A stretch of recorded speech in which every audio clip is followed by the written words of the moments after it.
Hey crafty friends, Christina here with you from Sunny Day Memories. So for the month of October, we are going to be featuring a new paper collection that is shown in the new scrapbooking brochure that came out last month. So if you haven't been able to see this, I do have a separate video that does do a walkthrough of the items that are in here. But for the purposes of this month, I did want to show you, we are going to be doing the Halloween Spells paper collection. Since Halloween happens in October, we thought it would be fun to show you these papers that work for both Halloween projects as well as some general projects. So the next page in this brochure shows you the patterns of the paper that come in this collection, but I'm going to actually show them for you here so you'll get a better look at them. So they are slightly different than our standard designer series papers in that you get the same number of papers in it, but you're getting more of each pattern. So it's less patterns, but more of those patterns. So that way, if you like to do some bulk creating, maybe you want to make some bulk Halloween cards, this is going to be a great set for you to get. So as you can see on the one side, here are the 4 patterns that you'll get from this. And then on the back side, you've got these patterns with these nice colors. And so you'll get 3 sheets of each of these in this paper collection. And you can choose to get it just the paper, or you can choose to get it with the sticker sheet included. So for this first week, we are going to be creating this fun card. I wanted to really showcase how you can use some of these bigger, bolder patterns. Let me just bring it back in so you can see it as a whole 12 by 12 sheet here. So you may be a little intimidated. It's got big books here. These would be great to cut out and use as little icons on your cards. But I want to show you another way that you can utilize them and have it not be so overwhelming for your card. And so that's what we're going to be focused on today. And it's going to include a fun pleating technique here as well. So let's go ahead and pull in the supplies that we're going to do for this card. So it's a standard size card. So I'm doing a top fold, so it's 4 1/4 wide, and then it's 11 inches tall, so that when you go ahead and fold it at 5 1/2, it is going to be a 4 1/4 by 5 1/2 card, a standard A2 card. So I'm just gonna go ahead and crease on that fold. And I am actually using the Old Olive color, which is not actually one of the featured colors in here. The green that they're using in this paper collection is the Granny Apple Green, but I thought that the Old Olive had a nice warm, more deep tone to it, and it still looks really nice. It kind of makes that green in that paper pop a little bit more. So whenever you're working with papers, don't be afraid to kind of stray a little bit away from the colors that are featured in there, and you can do ones that blend nicely, like I've done here, where it's just part of that color family, just a little bit different hue of it. And so then in addition to that card base, then you're going to need some additional pieces. So I'm actually using the other thing that came out in that scrapbooking brochure is 2-tone cardstock. And so you'll see it's black on the one side and it's got a lighter tone, a gray tone on this back side. I'm using this because it's a little bit lighter weight, and so for all the layering we're doing, it's going to help out so it's not so bulky. So I am using a piece that is 4 inches wide by 5 1/4 tall. And then I have these strips of paper, and you want to cut them all together so that they will go ahead and create that look. So it's all, you've got all the pieces. You don't want to take different pieces from your page, your scrapbook page that you're cutting from. So these are 3/4 inch wide by 5 1/4 long. So I've got 4 of those. And then I've taken another one of the patterns that is very similar to that with these same look there, but on the back side, you'll notice it's got the purple dots, and the back side of this has the orange dots. So this one here is also 3/4 inch. This is the one we're going to do the pleating with, but it is 12 inches long. And then I have got a circle, actually 2 circles, one that I can do my focal point on and one to mount that on so that it has got a nice black border to it. So let's go ahead and start putting it together. Oh, and I forgot to mention, I've got 2 strands of our, what is it called? Here, let me pull it in here for a minute. It is the Baker's Twine Essentials pack. So it comes with 5 different colors, and it's, I mean, the name is perfect for what it is because it's essential. Like, you use these colors over and over and it lasts so long. So I have 2 strands of 6 inch long black that I'm going to go ahead and tie my bow to give a little softness to the look there. So the first thing we're going to do is we're going to go ahead and, you could not, you know, you could go ahead and leave out this piece of black if you wanted to, and then you could layer your pattern paper here on to the Old Olive, leaving space. But I wanted to have that black space behind it, and so I decided that not only would it help me bring out that black, but it would also really help me as a guide for gluing this down, because then I can go ahead and I can have this piece flush to this edge, and I can have this other side here flush to this edge. And so then when I'm going ahead and I am doing my balancing and creating just a small little gap, it's much easier to have this kind of as a template when I'm gluing it down versus just gluing it directly on the card. So that may help you as well. But I did want to just tell you that it was an optional aspect to the card. So if you like the green more and you want that green to really pop out more, you could absolutely just go ahead and put this black piece aside. Don't even cut it out. So like I said, I am just going ahead and I'm gluing this flush to the left edge here. And then I'm going to do the same thing with the right one. I'm doing the outer edges because that helps me kind of focus in. You could go in order if you want, if that makes more sense to you, whatever works. You'll get the same results. And so then I'm going to go ahead and do these two pieces. Again, making sure that you're lining up so that the books are in the right order. You don't want to like have accidentally put it on upside down, especially because the words, but you also won't want to change up the order and accidentally put it like that. So hopefully that makes sense what I'm saying. So you're leaving a small little gap. So a little bit of that black shows through, lining it up so that the books look like that. And then we'll do our final one. So really not tricky, but it has a really fun effect to it, I think. So you want to try to have that gap that you did in the first one be similar in this next one here as well. So it's kind of an optical illusion that that's like that. And just kind of make sure that when you put this piece in there, yep, you'll have about the same on either side of that as well. So now we're gonna go ahead and we're gonna pull in our paper trimmer, or if you've got a scoreboard that you'd prefer to work with, because we are going to go ahead and start doing some scoring. All right, so if you are using the Stampin' Up paper trimmer, you're gonna wanna make sure that you're using this gray blade and not the darker one, because the darker one's going to cut because it's got more pressure. And that's how I always think about it. Since you've got the two color tones here, I always think lighter pressure, darker, more pressure, which is gonna cut through. So we're gonna go ahead and we're going to score this strip here, this 12-inch strip at 1/2 inch and 1 inch increments. And so we're gonna go ahead and I'm gonna start doing it on the right-hand side of my paper trimmer, because anytime you have a small increment, it works best. You've got more power to hold it steady from the left-hand side using the right-hand side. So you're going to go ahead and you're gonna do it at 1 inch, because you've got that 1 inch mark on that side. So you've got 1 inch, and then you've got 1.5, which is all the way to the edge, right where that darker gray tone starts showing. So you've got your 1.5, and now I'm gonna go ahead and I'm gonna start doing it on the left-hand side of my paper trimmer. And I will need the arm, because we're gonna be doing it the whole length. So let me make room for this so that you can see that. Oops. Okay, so the next is 2.5 and 3, and then 4, and then 4.5, and then 5.5,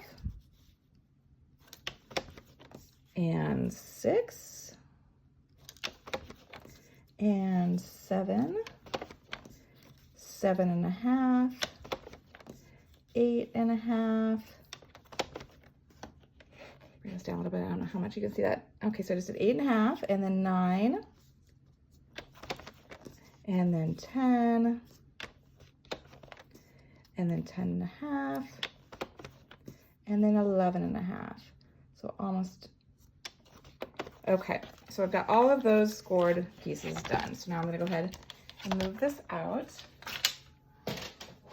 Okay, so then you're gonna go ahead and you're going to go ahead and bend on all those score lines, just so you can kind of see where they are. Right now you're not worried about the direction, you're just trying to get those creases made so that way you can kind of eyeball and see what it is that you're working with. Okay, so what we're going to be doing is you are going to, let's see, sure I got that last one. All right, so let me bring this in again so you can see. So what we're doing is we're just doing a basic pleat here, so you can kind of hopefully see if I put it here sideways. Let's see if I can get a better angle so you can kind of see the raised, how it's going down on itself. So I am starting with that full 1 inch piece as my starting point. So then I've got the two score lines. Those are gonna fold down on themselves. So now that we've done all those creases, it should kind of go easier. And we're just folding down so that way you're doing, so if you're thinking about it in terms of mountain and valley, you've got a mountain and then a valley, and a mountain and a valley. So you're just continuing that same structure over and over and over, where it's a mountain going up and then a valley going in, mountain going up, valley going in, mountain, valley, mountain, valley, and then you've got a mountain. So your last piece here at the end would be that little 1/2 inch flap. And so it is going to be much shorter, obviously, than when you started. And so this is what I recommend you do. This will help you put it onto your card. Is I take a piece of this tear and tape. So I've got it flipped over here like this. And by taking, let me find the start of this, the tear and tape across the back, it holds it all together in that formation. So you'll want to go ahead and kind of get it to start how you want it to be. And then I just go ahead and I put it here in the center and then lay the pieces down. Whoops. You might need to get some more tear and tape. Maybe you didn't grab enough, just like I didn't grab enough, which is fine. Just go ahead and make sure you're getting them back in their formation that you have. Oh, and it looks like I'll have more than enough tear and tape here. So yes, it's kind of an optical illusion. Like you feel like you're gonna need more tear and tape because you don't realize just how shrunken up it will be. But by putting that piece of tear and tape on the back, it holds it nice as one piece. So it's not wiggling around on you and you're not having difficulties with it. And then when you're ready to go ahead and adhere it down, all you need to do is take off that backing and put it down. So this is going to, this 1/2 inch piece that was at the very base, that is going to be the one that goes all the way flush down here. And this 1 inch piece is going to be here at the top. And where you have this opening, that's where we're going to put our focal point. So you don't have to worry that it does not go all the way to the top. Okay, so I'm going to go ahead and take my U-pick tool and remove the backing of this. So that way I can go ahead and adhere this down. Okay, so I'm going to actually flip it to the side here so I can see it better, because I want to make sure that it has a similar border of black on each side. And so by having it kind of horizontal helps me get a better visual of what I'm working with. All right, so the next little trick that we're going to do, and I'm not sure if it even shows up in the camera, even if I put it sideways, I'm not sure if it'll show, but there is more lift to the one that I've created than this one here. Because what I've done is I have gone in and I've taken one of our mini dimensionals. These are so handy because they're so small. You see how small that little guy is? So I put one of these right next to that crease, and then you're gonna go ahead and remove the backing and stick that down. And that goes ahead and gives you lift for each of those little spaces. So I'm gonna go ahead and repeat that with each little pleat. So I'm gonna go up all the way up by that crease, take off that backing, and then push that little pleat down. So I'm gonna do that for the remainder of these, and hopefully then, I'm not sure how well, but I'm hoping that that shows up in the camera, how you get that nice flow and that lift to it. So I'm gonna go ahead and continue finishing that up. And then as I'm getting ready to do my final one, I realized that I should share a little trick with you. As I was doing it, I recognized that I had not said it earlier. You can actually use this U-pick tool to pick up your little mini dimensional, since they are smaller, and then carry it over here to where you want it there in your, close to your crease. Like I said, I usually press down on it just to make sure that it's gonna easily come up. So I press it and then I use it to go underneath it and remove that backing and then press that down. And so now I have all of my pleats with the little mini dimensionals underneath it. So it has that nice lift to it. So now this one can go ahead and be adhered to your card front. So you have that nice border of the old olive all the way around. So let's just do that real quick. And like I said, see, this is a little bit lighter than the black because it is that two-tone, because I wanted to kind of keep things a little bit lighter, since it is a little bit lighter weight than our standard cardstock. So you can kind of see it coming together. So then what we're going to do is we are going to grab the Potions and Spell stamp set here. I am going to be using both the bubbles and the sentiment A Little Hocus Pocus for my focal point. I am grabbing a piece of scratch paper and my foam mat so I can do my stamping, because your stamping is going to go a little off the edge here. And so I did want to mention, let me pull in my ink pad, that initially when I did this, I stamped the bubbles in full strength Old Olive, but it was too dark when I stamped my sentiment. So sometimes that's going to be the case. And so that's when I recommend that you go ahead and you do second generation stamping. And so if you've never done second generation stamping, it's the same as regular stamping. You're going to go ahead and ink up your image. You're going to stamp it on scratch paper before you go ahead and stamp it, so that way some of that ink comes off. Then you're going to stamp it without re-inking it onto your paper. And that is called second generation. So you can see how it's darker here and lighter here. So when I'm going to go ahead and do my sentiment, then it won't be overshadowed. Like, it was really hard to see. Let me see if I saved. Oh, I did. I saved my sample because I wanted to show you. So see how that's a little bit challenging? I mean, you can make it out, but it's not as easy as it is when you do that second generation. So I am going to go ahead and ink up my sentiment. And I'm going to stamp that right across my bubbles. And then I'm going to adhere that to the black circle so that it has a nice matting behind it. Okay, and then I'm going to use our regular dimensionals so that I can have that pop up a little bit. So I'm just going to use 2 of these on the back here. All right. And so I'm going to center it over this space here, and it will cover up that first pleat on your strip there, but that's okay. So go ahead and get it how you want it. Stick it down. And then the final touch that we're going to do is to take that baker's twine, and we're going to tie a bow. So I am taking both strands at the same time. So again, these were 6 inches long. I have 2 of them because I wanted it to be a little bit heftier than just a single strand. So I'm going to go ahead and tie a bow. And then I'm going to cut off the ends so they're similar. Kind of futz with it a little bit here so I can get it how I want it. And then I'm going to hold the ends together. And let's see, I recommend, if you are not aware of this, having a separate pair of scissors. I always put a little piece of ribbon on it. For simply just cutting ribbon is going to be your best bet because they're going to stay nice and sharp.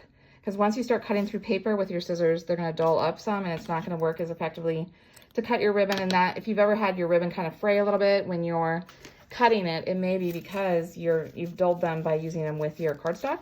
So I always have a couple pair, one that I use with my papers and one that I use with my ribbons. And then I'm just using a glue dot on the back of my bow here. And I'm going to stick it right down here on the base where it's kind of between the white stamped circle and the black one. And that is all there is to it. It's a fun way, like I said, to use up those big bold patterns. Also add a fun technique here to kind of break up that pattern. And you also got the benefit of the second generation stamping. So I hope that you learned something, a new technique or a new tip. And if you liked this, I hope you liked the video, as well as subscribe to the channel so you don't miss future videos. And as always, stay crafty.